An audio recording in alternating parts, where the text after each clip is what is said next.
Hey girl, hey, welcome back to my channel. It's your girl Misha. Thank you guys for joining me yet again for another review. We are back with a brand new review for The Real Housewives of Atlanta, season 16, episode 9. If you are new here, then welcome. I give lighthearted reviews with a little bit of laughter and a little bit of shade and a whole lot of detail.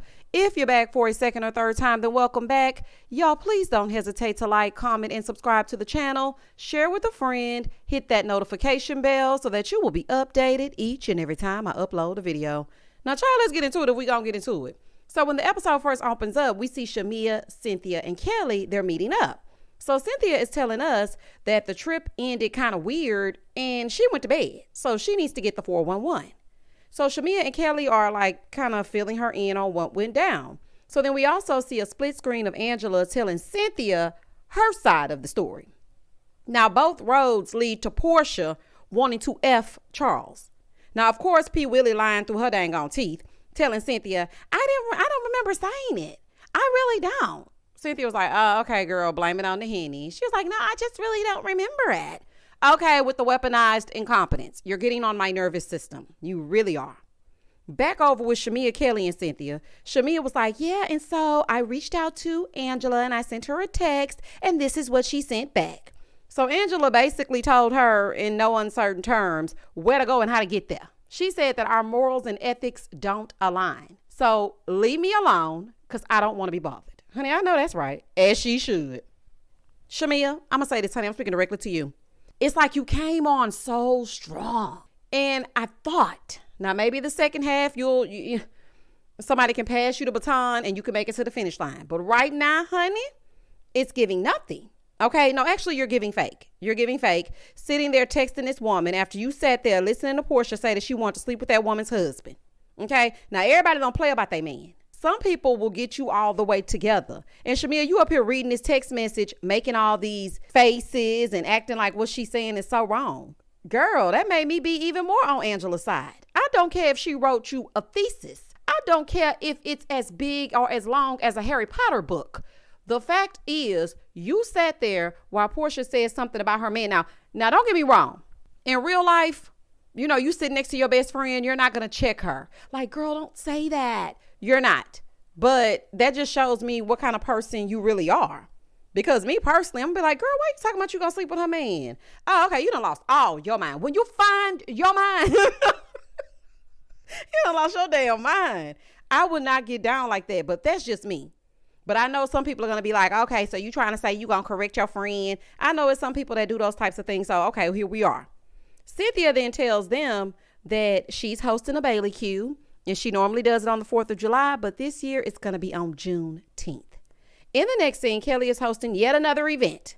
This time it's for her doggy Cha-Cha. It's her birthday. So Britt arrived, honey, wearing spandex. All spandex. Honey, she going to be taking and whatnot. She arrived wearing whatever it is that she be wearing, and she brought her dog Mimosa. So, they having a good old brunch in the park for Cha-Cha. And I thought that it was cute because Atlanta was kind of missing the lavish events, and I think that Kelly brings that aspect, but I'm going to need Kelly to bring a bit more. But poor Cha-Cha was looking scared. The old dog was looking scared, child.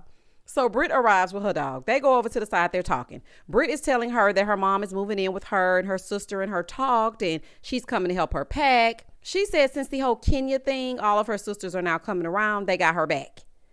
Y'all know, of course, she gonna bring up Kenya. Listen to me. If I were Kenya, I would have to send Bravo a cease and desist or a stop and don't do it no more. Don't name me. Okay? Don't say my name. This ain't Destiny's Child. Say my name, say my name. No, thank you. Okay? Because you gonna keep on talking about me and you don't put me off the set. Security want to pull me to the motherfucking side. Shout out to Nene, honey. My name's on the list. Nene's isn't. But no, seriously though, stop naming me. Do not say this woman's name. She is not on this show. Like, I will be so glad when we can move on past this. So Kelly is telling her, well, that Cynthia is having the Bailey Q and she's bringing a profit, to read the heifers and whatnot. Over at Portia's mama house / the house that she had her hold because she didn't know if Simon was going to load up that U-Haul, she's gifting Pilar a puppy so that she feels better. Because this is around the time when the kids start asking for siblings. And on top of that, the energy is a little somber in the house. So she's trying to make Pilar feel better. At this point, she says she'll do anything to make her baby feel okay. So her mom and Lauren, they're sitting there because, the Three Stooges and whatnot. Her and her mom are asking about the court stuff. So Portia tells them, we do have a court date. And once the prenup stuff was done, we should have been able to just gone on through. Child, they still married to this day. Portia says that they got the court date, but I don't know what's come of it. Then they started talking about Nashville because Lauren said, okay, well, when I left, things were a little iffy at the party, and Portia was definitely at that dinner giving it's my party and I'll cry if I want to. So it really didn't go like they thought it was going to go. So Portia tells them, well, y'all, I found out that Dennis filmed with Drew. Girl gone. It's giving forced. Okay, it is giving forced. She was like, because, I just felt betrayed. Here go her mama. I can't defend Dennis anymore. Girl, please. Portia then says, I just asked him, can you just please choose me and Pilar one time? Just choose us. Ma'am, you tried to fight this man's mother, Pilar's grandmother. Were you thinking about Pilar then? Child, let's just keep it real. And Dennis, no, he gonna lie if he don't do nothing else. That's what he does. He lies. That's how y'all got to the place where you had to separate because he don't know how to tell the truth. Moving forward. So then she said she ended the night in the pool, having a good time, and everything was all good. But then she forgot that she had given Angela the room by the pool, and Angela overheard them talking about her. And she was like, yeah, because somebody had called her Big Bird, but I don't remember what else I said. I really don't. I don't know what I said. And you know what? If I were Angela, I would have said, I'd rather be Big Bird than a bird brain. How about that? Girl, I would have gathered you all the way up. But see, Angela, she got it. I don't even need to give her no school of reads because she already knows what to do. But this little act that you do, Portia, like you don't remember what you do after a drunken night is really exhausting. It really is. And of course, her enablers are going to believe whatever it is that she says. And as I was watching this, I was just rolling my eyes because I'm just watching some BS at this point. She loved to claim temporary amnesia. Girl, you know exactly what was going down when it went down. Please stop. Over on the other side of the A, Shamia went to visit Shadina at the surrogacy clinic. Now, Shadina was both Candy and Shamia's surrogate. And now she has a surrogacy clinic helping other women to be able to fulfill their dreams of becoming a parent. So she's filling her in on all the progress that Shia is making and how things are going well. She's starting to put her passy in her mouth by herself. And so she's meeting her new surrogate, Asha. Miss Asha. Okay, girl, thank you so much for helping Shamia. That's number one. But girl, did you know they were filming? Baby, Asha looked like she came straight out the Walmart after running an errand. I said, girl, what is happening, honey? So Shamia wanted to see how well the vibe is between the two. And I feel like that Asha, all jokes aside, she seems like a very nice lady so far. I mean, from what we've seen in this episode. And Shamia went ahead and FaceTimed Gerald. And so Shadina was filling her in on the next steps that she has to take. And then comes Shamia with the baby carriage. So it seems like they're full steam ahead for them to get that boy. Now, I'm wondering if Asha is pregnant right now because this was filmed a while ago. So I'm wondering if they went through and everything went okay. I just pray that she has a safe and healthy delivery should they get everything going and Shamia and her family are blessed with another baby. Okay, I pray that everything goes okay. Moving forward. In the next scene, we see Angela at home. She working out with Charles, right? Okay, so they're in the gym. They're working out. She pulls him over to the side. She starts telling him about Nashville. She was like, so I invited Drew. He said, now, why would you do that? She said, that's something you would do. He said, no, I would not do that. Okay, it's not your place to be inviting people. So then she gets in a confessional and says how Charles likes to play devil's advocate. So then she started telling him how Britt was basically speaking for Portia. Charles said, okay, she can't speak with her big mouth. Okay, I know she got that big mouth. I know she can talk. So then she brings up how she was asking her, why you take that woman's husband? And he said, how you know she took the woman's husband? And Angela said, well, it was all over the streets. He said, that's the last place you want to be listening to. Okay, because he know his business in the streets, allegedly. So you might not want to listen over there. Then she told him that Portia basically said to kiss her derriere. He said, well, I mean, she might have been kind of mad because that didn't really have anything to do with you. She said, oh, okay, so you on the Portia train. He said, nah, I ain't on the Portia. She said, okay, well, listen to this. Clearly, you're easy to fuck. Okay? clearly.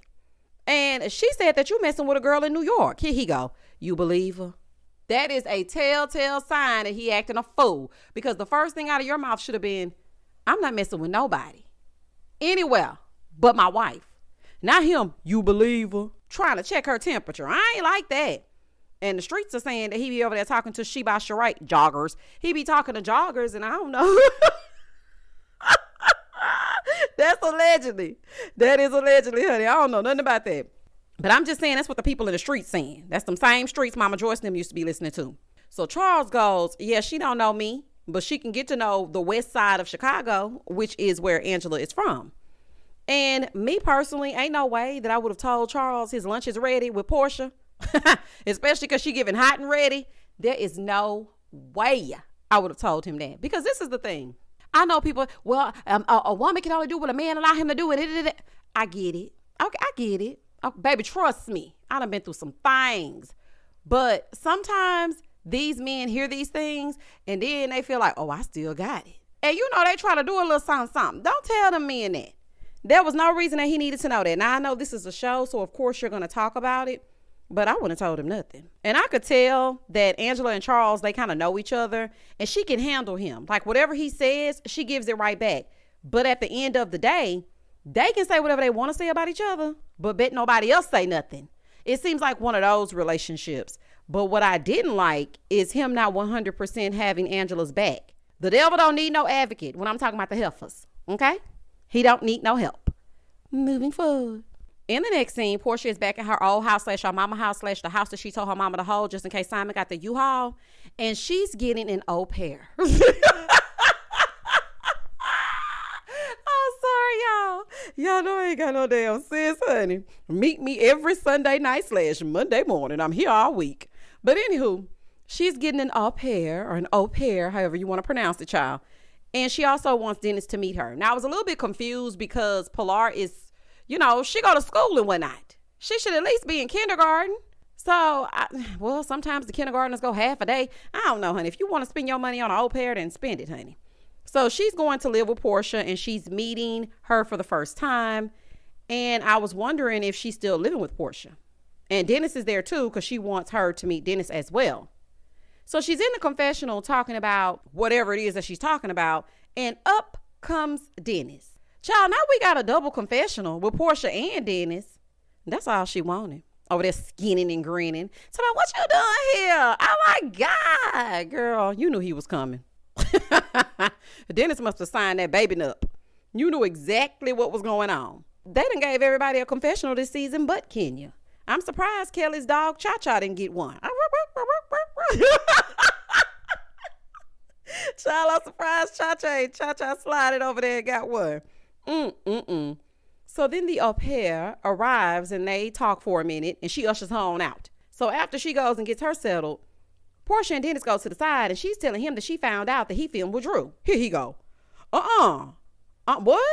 So the producer is asking Dennis, why did you go behind Portia's back and film with Drew? And why did she have to find out from somebody else? He's talking about the cameras just so happened to be there. Okay, when I went to a session, they was already there. The footage determines that was a lie. Sir, they were filming you minutes before Drew Sidora walked through the door.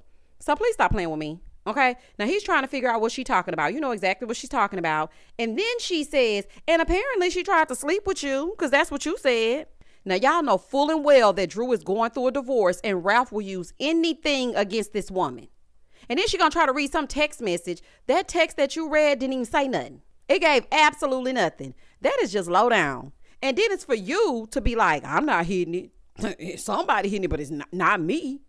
Why do you continue to throw out these salacious things about Drew and nobody is checking you?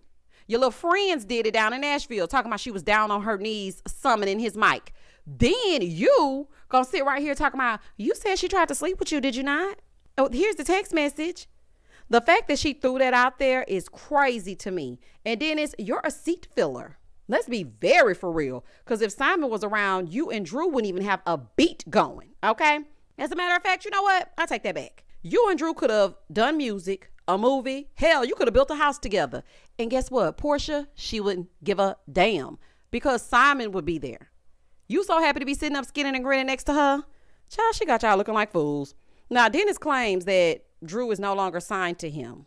Child, anyway. And Portia, you keep on saying, it's fine. The thing I'm going to do, I'm just moving forward. I'm moving past it. I'm letting it go. No, you're not. In every single scene with anybody, you bring it up. You probably told the mailman, Drew filming with Dennis. And the mailman probably like, girl, I'm just here to get your check. I'm here to dance and that's it. Charlie, nobody got time to play with you. In the next scene, over at Britt's mom's house, Britt is there with her sister. They're packing up the mother's things. Her mama is selling the house, and her sister wanted to know why they can't just have one house that everybody can come to. Why you got to keep on selling all your houses? Girl, mama ready to sell, honey. Mama say, I got to have a life too. So as they're packing up, they go in the kitchen, and her sister Cher notices that the mom got rid of her dad's stuff. And mom is like, well, why did he leave me? And at that moment, I actually did feel so bad for her mom because she legit feels like that man up and left her. And like her sister was saying, he died. And I think that it's more to the story. And I really did feel bad for her in that moment. So Britt FaceTimes her other sister. And as they're all talking, they all start crying because everybody's grieving her dad's death. Cher is wondering why everybody is shutting her out. And I'm wondering, is she the baby? Because it seems like she needs a lot of attention. And I think maybe they could benefit from some family counseling because it seems like everyone is still grieving and hard. Now, her mom said that the dad got the house built in 2014 and he didn't even last a year. So her dad has been gone for quite some time, but it seems like her sister Cher really is taking it the hardest. She might benefit from some grief counseling. Like, seriously. In the next scene over at the Bailey Q, Cynthia is getting ready for the helpers to arrive. So Britt arrives first. Cynthia is telling her about the prophet that she invited over. Now, underneath, it said intuitive specialist. A prophet? And as soon as she said prophet, because y'all know last time we heard about prophets, it was when Drew came over talking about LaToya Forever was messing with Prophet Lot. I was like, why didn't they call Prophet Lot? Y'all should have called him over, child. Anywho, the intuitive specialist came in and went right to work, telling Britt that she's been choosing others and she needs to choose herself, especially in her business. So then she gets in the confessional and says she has a new business called Bare Naked. I said, baby, not Bare Naked and Go Naked. Okay. Is it a coincidence? Is it a coincidence? Okay. So then the other ladies start to arrive. Shout out to Nene. And Kelly and Angela arrived next. So as soon as Angela came in, here go Britt looking all crazy. Girl, take that scowl off your damn face. Looking all crazy, being all shady. Here go Kelly talking about, ooh, did the prophet feel her energy? She clearly read Britt's energy wrong because, baby, it's giving low vibrational. All up and through. And Kelly, you a follower. And I like you, girl, but it's giving follower. Moving forward. And why are you always so pressed behind Angela, Britt? Y'all just mad because she won't let y'all play in her face and be fake. And that's just that on that. You came skinning and grinning, Kelly, and she quickly told you, I'm not for the fake. Okay, so go on that way. So Dr. Heath, which is her name, this is the intuitive specialist, she starts telling Kelly that she needs to focus on new beginnings. And she's asking about a car. She said, it's about somebody tried to sell it. So Kelly then brings up that her ex bought her a G-Wagon and then he sold it. And the only person that knew that was Britt. So Kelly feels like she may be spot on. Now, as I'm watching this, I'm just like, is she a prophet or a psychic or what is she? Cynthia, what is happening? Child, what else is going on? The intuitive specialist then tells Angela that her and Charles need a vacation and to bring the spice back because she's getting a little bit too comfortable. Girl, gone, honey. Don't try to tell this woman what to do in her marriage, honey. You giving pick me. Go ahead on, child. Then she says, so who has a Porsche? And everybody just looking. Now, Shamia is there at this moment. And she said, he has his eye on something. Angela said, yes, he does. Shamia said, okay, I'm going to be petty. He has his eye on a Porsche, not Porsche, right? And so they all start laughing. Okay, so this messy woman got to go. And they're all trying to make Angela feel away. And y'all are pissing me off. Stop trying to make this woman feel away about her husband. Stop doing that. Shamia, why would you even joke like that? Are you not married? That's why she read you for filth on that text message. Okay, you need to take a seat and leave that lady alone. So then Portia walks in. Side note, Portia, your hair was really beautiful in this scene. I loved it. I said, okay, girl. Okay, something new. Because, they love a bust down middle part or some wavy or curly hair. But that was so pretty. I really did like that a lot. Drew arrives last and late, as usual. Drew, girl, we're going to have to get you into the scene a little bit earlier. So she's saying that she's going to talk to Drew in private. Portia got enough nerve to get in the confessional talking about Drew is so extra. So she want to tell the truth in private and she want to lie in public. Kind of like you. It's giving a hit dog is hollering. So they go over to the side and then all hell broke loose. Angela wanted to know if Britt had something to say because, baby, your energy is very off. Here go Britt, talking about the prophet was spot on about us all. So then she asked Angela, can you read the words that are coming out of my mouth? Angela said, that big mouth, I definitely can. Britt said, no, you need to use your mouth more often. Angela told Britt, girl, you got miles on your mouth. Fix it, Jesus. Baby, not the miles on your mouth. Y'all gonna learn today. Baby, y'all gonna learn to leave Angela alone. Because she'll take all of y'all on single-handedly, one by one. She is not scared. And Britt, reading is not your strong suit. You really need to sit this one out. You really do. So then she called Britt a whore. And Britt then tells her that she needs to be one at home. And then Britt was like, the world don't even know about you. Angela said, the world knows. Here go Britt, thinking she's spilling some tea. Talking about the world know about that side, baby. Meanwhile, Kelly over on the side joining in. Talking about that side, baby. Kelly, please. Okay, because this ain't even got nothing to do with you. That was so unlikable.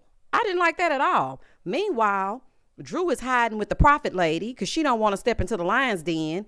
Angela told her, I want you to come with the receipts. Since you know so much, bring the receipts. Do I need to bring the receipts? Because I have them. Where are they? Shout out to Mariah. So here goes Shamia in the confessional talking about if someone said that about Gerald, I would be upset, but I would be looking to get the baby. Girl, get real. Get real. Now that's all good hypothetically until it happens to you. So please stop lying. So Cynthia wanted to break up the mess. So she gives them a Juneteenth pop quiz. Portia started getting them Black history questions wrong, child. Then she gonna have enough nerve to talk about, I ain't never been so loud and wrong in my life. Ma'am. Ma'am.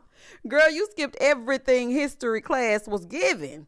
I don't know what you're talking about. They flashed right on back to the Underground Railroad needing a conductor. And it's not electric like what we have now. So you definitely have been loud and wrong. And I'm surprised they didn't sprinkle in that 265 days a year. But see, if they would have sprinkled that in, then they would have had to sprinkle in Nene saying, 265 days? Where the hell that live at? They would have had to sprinkle that in, honey. And they be trying to stay away from Lanithia and whatnot. So Cynthia wanted to go ahead and pull Portia and Angela to the side so, Portia can stop answering these questions and whatnot. She wants them to work through it. They go in the room. Angela tells her, well, this is the reason why I invited Drew. But as the night went on, I felt attacked. Portia then says, well, at first it was about Drew and then it wasn't about Drew. I felt like we were even.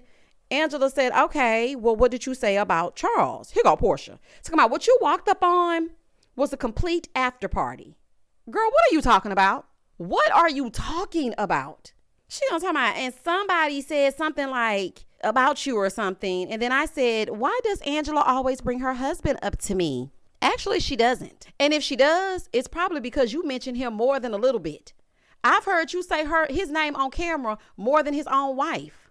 And that leads me to believe that you like him for real. Because, a joke is only funny one time. But when you keep on Charles, and she does not say his name like Miss Netta. She does not. Okay? So please stop.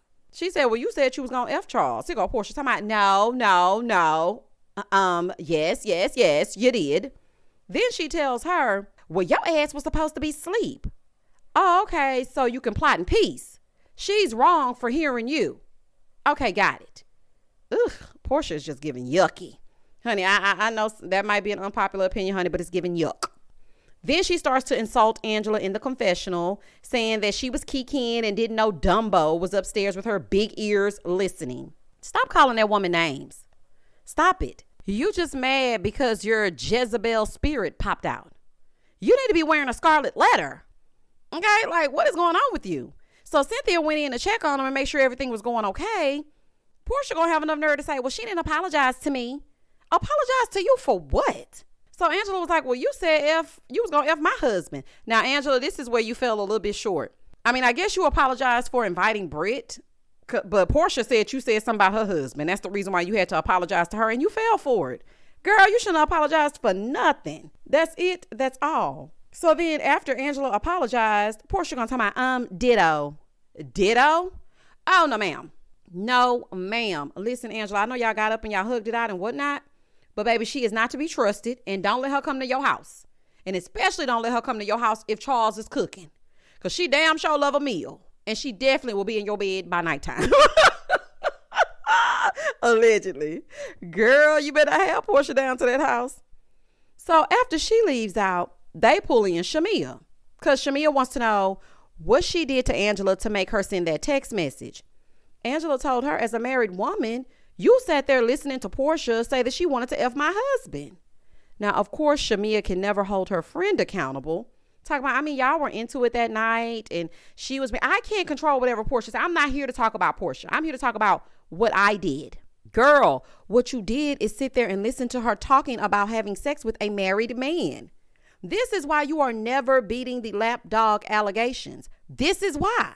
And you know dang on well, if you heard anybody say anything about Gerald, all hell will break loose. You want to pretend to be so sweet and so, I'm just so a ray of sunshine.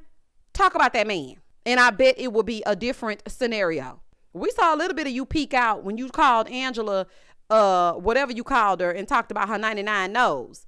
That was it peeking out just a little bit. But let somebody talk about your marriage. So then Angela told her, well, girl, I'm disappointed in you. Here goes Shamia. I just love to laugh. I mean, I even laughed at my uncle's funeral. Well, that's not the same thing as this. She was like, I don't know why she holding my feet so close to the fire. You know what, Angela? Don't even worry about it. Okay? Because clearly Shamia and her dashiki, they don't get it. It's cool, girl. Just peep the scene, peep exactly who they are, and move accordingly. And that was the end of the episode. Listen, y'all didn't do the Bailey Q justice. I hope we get a part 2 at the Bailey Q, because I need to see what else is going down. Y'all comment down below and tell me exactly what you thought about this episode. What did you think about Portia and her temporary amnesia? What did you think about Shamia thinking it didn't have anything to do with me? I was just laughing. What did you think about the prophet, psychic, intuitive specialist? Child, what did you think? Comment and I'm going to comment back. Please don't hesitate to like, comment, and subscribe to the channel. And as always, stay safe, stay blessed, spread love, not germs. Peace.